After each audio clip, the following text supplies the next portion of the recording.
안녕하십니까, 룩TV 윤창합니다. 혹시나 채널을 엎을지도 몰라서 긴급하게 드리는 세 번째 방송입니다. 오늘은 영어 공부에 관한 얘기를 좀 할까 합니다.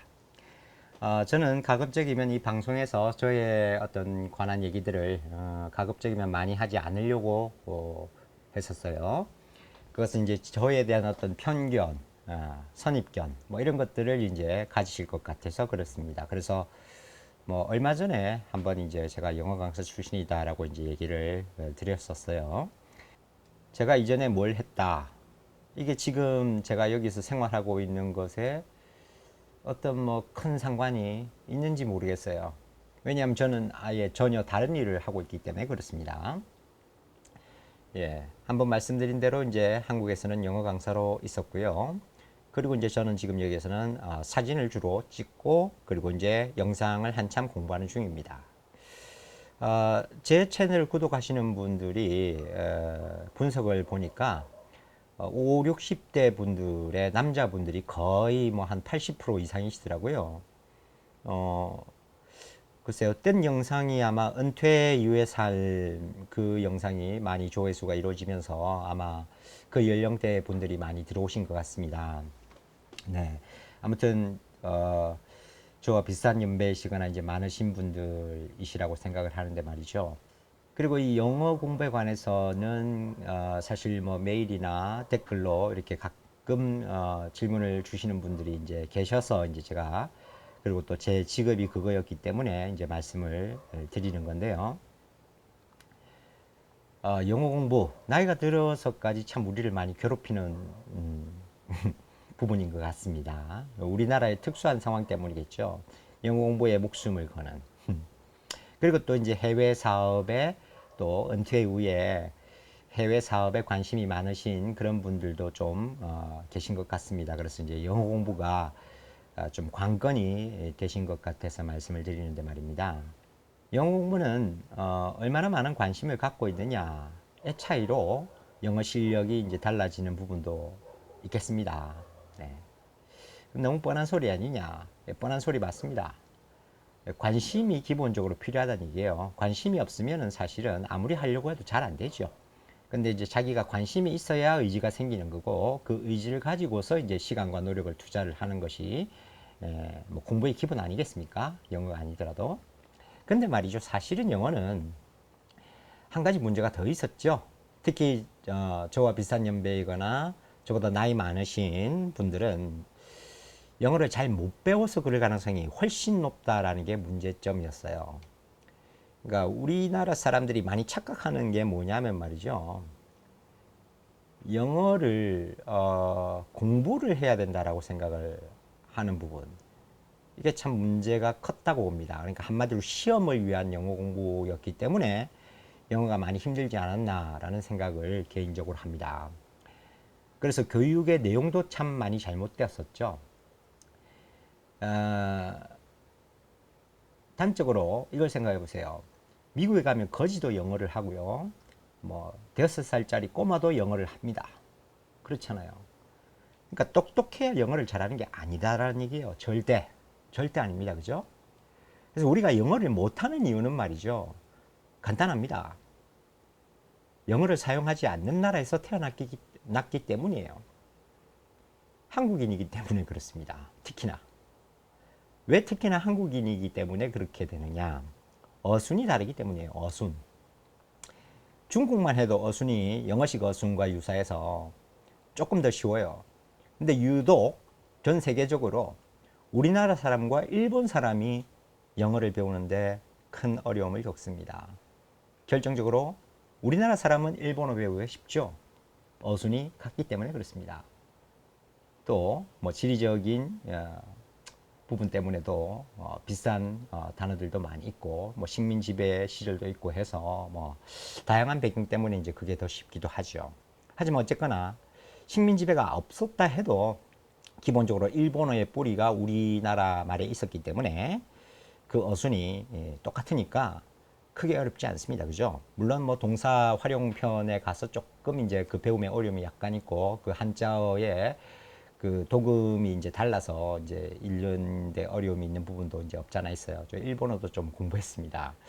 그래서 뭐 일본 자유여행을 할 정도의 일본어 실력은 되거든요. 아무튼 그래서 일본어 배우는데 우리나라 사람들은 크게 어렵지 않아요. 근데 이제 영어는 많이 어렵습니다. 그렇죠? 그리고 또 이런 거요. 외국인 연예인이 나와서 자기가 뭐 5개 국어를 하네, 6개 국어를 하네, 뭐 그러면서 한다는 얘기가 뭐 스페인어, 뭐 프랑스어, 독일어, 영어권의 사람이 다른 서양의 언어를 배우는 데는 크게 어렵지 않아요.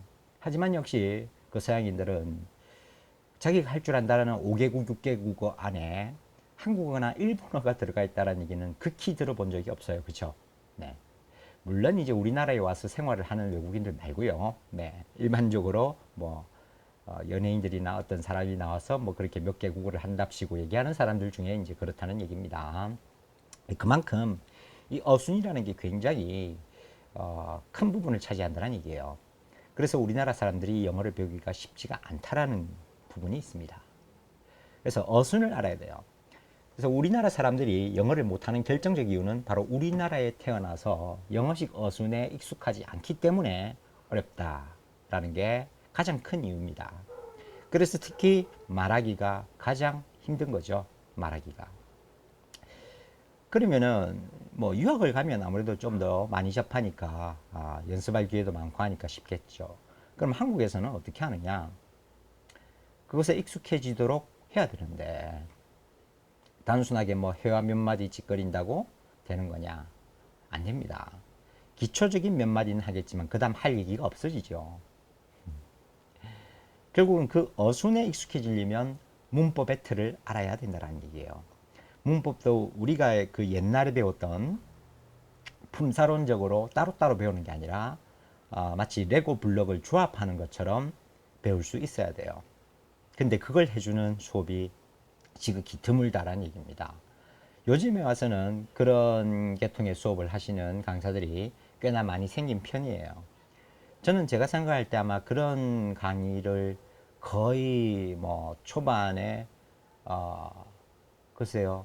저는 제가 경험해 보지 못했습니다. 저를 가르쳤던 선생님들 중에는 물론 구조론에 입각해서 가르치는 그 어떤 영문법이 있긴 합니다. 그게 이제 변형생성 문법, 촘스키에 의해서 추천이 된 그 변형생성 문법이 그와 관련한 부분인데 저는 이제 영문학을 전공했어요. 그 부분이 이제 아무래도 좀 어순 구조와 굉장히 이제 맞닿아 있는 부분이고요. 그래서 그것에 대한 이제 이해가 좀 조합이 되면은 좀 영어식 어순에 이제 많이 익숙해질 수 있는데 뭐 어려운 얘기 같죠? 하지만 전혀 어려운 얘기가 아닙니다. 그러니까 이제 이게 뭐가 잘못된 거냐면 말이죠.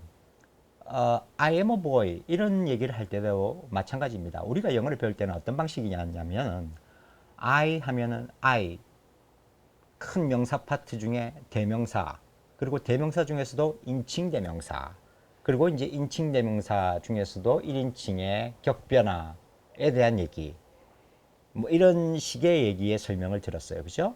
그 다음에 M 같은 경우에도 동사 파트에서 비동사와 일반 동사로 분류를 하고 그 다음에 비동사 중에서 주어가 I일 때에 현재 시제에서 M을 쓴다. 그래서 뭐 그런 식의 어떤 접근. 그 다음에 이제 boy의 경우에 이제 명사 파트에서도 배우겠지만은 또 비동사 뒤에서 보호 역할하는 뭐 이런 부분. L자리에서 이제 쓰이고 있는 것까지 해서 어떤 개별적인 그런 품사로 따로 배운다는 얘기죠.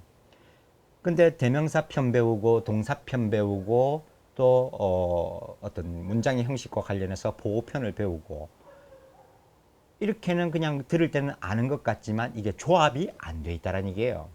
우리나라 영어 교육의 가장 큰 문제가 바로 거기에 있었던 거예요. 근데 이제 이걸 통합해서 이렇게 표현하는 거다라고 가르치는 수업이 극히 드물었던 겁니다. 바로 그런 어떤 구조주의적인 부분에 의한 어순에 관련한 문법적 체계를 가르치는 수업이 많이 드물었다는 얘기예요. 그게 이제 우리나라 사람들이 영어를 하기 힘들었던 옛날 세대, 저와 비슷한 연배나 혹은 그 이상의 연배들이 영어 공부에 이제 어려움을 느꼈던 부분 중에 하나고요. 그래서 이제 저의 수업은 이제 보통 이런 어순 구조와 관련한 어떤 문법 지식, 바로 말하고 글을 쓰는데 필요한 문법 지식, 이것이 이제 중심이 된 수업이고요. 그런 부분들이 이제 해결이 좀 된다면은 사실 영문법에서 우리가 크게 많이 배워야 할 게 많지가 않습니다. 그러니까 꼭 알아야 할 걸 정말 빡시게 정말 빡시게 공부한다면은 사실은 한 달이면 필요한 영문법은 웬만큼 다 배울 수 있어요.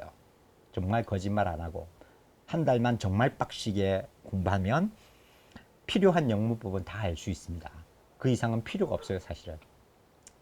근데 또 이제 잘못된 게 뭐냐면은 우리나라 사람들이 영어 공부한다면은 뭔가 등급이 나뉘어지게 되죠. 뭐 간단하게 토익, 토플만 해도 그렇습니다. 아니 우리나라 말 배울 때를 생각해 보십시오. 우리나라 말 배우는데 뭐 토익 국어, 토플 국어 이런 게 어디 있습니까? 애 쓰는 말과 어른 쓰는 말은 똑같아요. 다르지 않습니다. 뭔가 고급 문법을 배워야 우리나라 말을 잘할 수 있다. 그렇습니까? 아니죠. 똑같은 문장 구조예요. 근데 마치 이제 나이가 들어서 영어를 공부해야 한다면은 그런 식의 토익 토플 책 같은 거에 나오는 문법을 세세하게 알아야 된다라는 식으로 뭔가 따로 있는 것처럼 수업이 나뉘어져 있다라는 게 참 문제인데, 이거는 이제 학원에 의해서 저질러진 잘못들이에요. 학원은 그런 것들을 이제 세분화 시켜야 한마디로 강좌를 깔아서 수입을 챙길 수 있으니까 그렇게 강의가 나뉠 수밖에 없어요. 또 강의도 각각 나뉘어져 있죠. 뭐 초반에는 뭐 명사, 대명사 뭐 이런 품사론으로 했다가 그 다음에는 준동사 파트 해가지고 뭐 부정사, 동명사, 분사 했다. 그 다음에는 뭐 가정법, 이런 법하고 그죠? 막 이런 식으로 이제 월별로 막 쪼개져 있습니다. 그러니까 통합이 안 되는 거죠. 그러니까 아무리 영어 공부에 많은 시간을 투자해도 힘들다. 나중에 지치게 되는 겁니다. 그래서 대부분의 책들처럼 앞에만 좀 새까맣게 막 손때가 묻어 있고 나중에 뒤에 가면은 중간 뒤쪽은 그냥 새 책이죠. 그런 경험 많으셨을 겁니다. 그래서 그런 식의 공부법을 버려야 된다는 얘기예요. 토플, 토익, 뭐 GRE 이런 거 따로가 아닙니다. 그냥 다 똑같아요. 우리 세대로 따지면 성문 기초 영어나 성문 종합 영어나 똑같다라는 얘기입니다. 괜히 어려운 책 가지고 공부할 필요가 전혀 없다라는 얘기예요. 그리고 거기에 대한 어떤 강박을 버리셔야 돼요. 또 하나 버리셔야 될 거는 바로 vocabulary 뭐 33,000 이런 책들 다 나중에 뭐 혹시 정말 영어 고수가 되면 보세요. 근데 지금은 전혀 필요 없습니다. 그러니까 따지면 말이죠. 우리나라 사람들이 우리말 국어책, 국어 사전에 있는 우리말 다 압니까? 모르잖아요. 그 반의 반도 몰라도 우리가 다 말을 하고 사는데 지장이 없습니다. 안 그래요? 반의 반도 모릅니다. 실제로.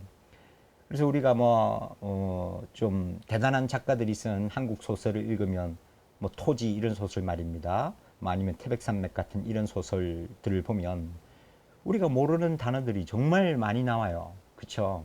그래서 막 읽다가 우리말이 힘들다라는 느낌이 들 수 있을 정도입니다. 그쵸?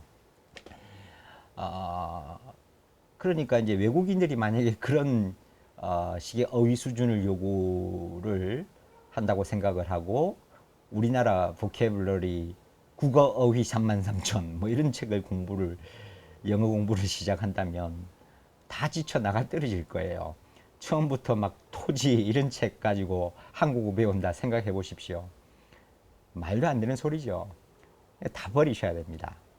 그래서 정말 차근차근 전체를 통합해서 기초적인 부분을 정말 단단히 다질 수 있는 그런 공부로 시작을 하셔야 영어가 돼요.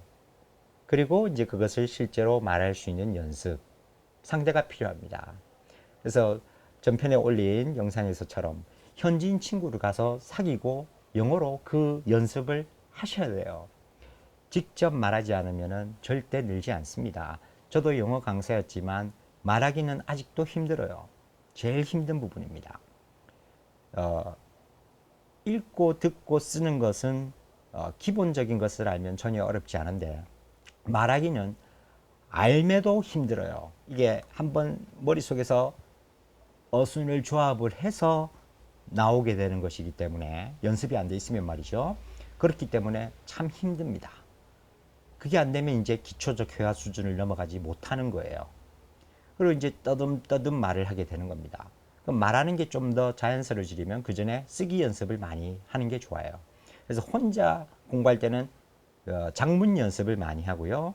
상대가 있으면 말하기 연습을 많이 하셔야 됩니다. 한국에서 현지인 친구를 만들어서 말이죠. 별로 만들 데가 없으면 제가 지난번 영상에 드렸던 글러디라는 그룹에 가입하셔서 필리핀 친구를 사귀세요. 그 중에 뭐 누구한테든 영어를 가르쳐 달라고 하십시오. 네. 그리고 뭐 혹시 모르겠습니다. 혹시 뭐 댓글로 이 중년을 위한 영어 강좌 뭐 이런 것에 대한 요청이 좀 많이 들어온다면 뭐 제가 그 부분을 따로 채널을 뭐 하나 구성을 할 수도 있고요. 그럴 수도 있겠습니다. 네. 아무튼 요 정도 얘기를 드릴게요. 너무 많이 이렇게 퍼져나가는 것 같은데 기본은 그겁니다.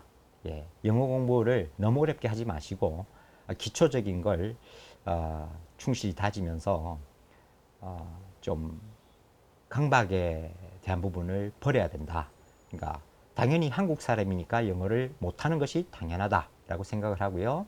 문법은 통합적으로 어떤 식의 구조인가에 좀 더 집중해서 그 어순에 신경을 쓰는 문법 공부를 해야 한다. 라는 말씀으로 오늘 이 영상을 마무리하려고 합니다.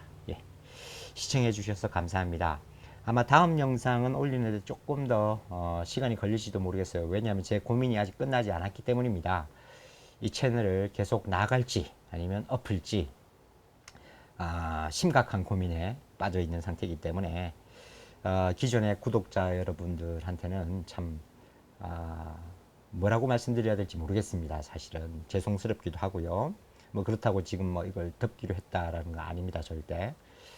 그래서 기존에 제 영상이 마음에 들었고 앞으로도 구독할 의사가 있으시면 계속 구독자로 남아주시고 제 영상이 뭐 그냥 지루하고 별 뭐 크게 중요한 내용도 없는 것 같아 라고 조금이라도 생각이 드시면 괜히 싫어요 누르지 마시고 괜히 악플 남기지 마시고 구독 취소 해주시면 오히려 제가 더 감사드리겠습니다. 왜냐하면 힘만 빠지거든요. 네.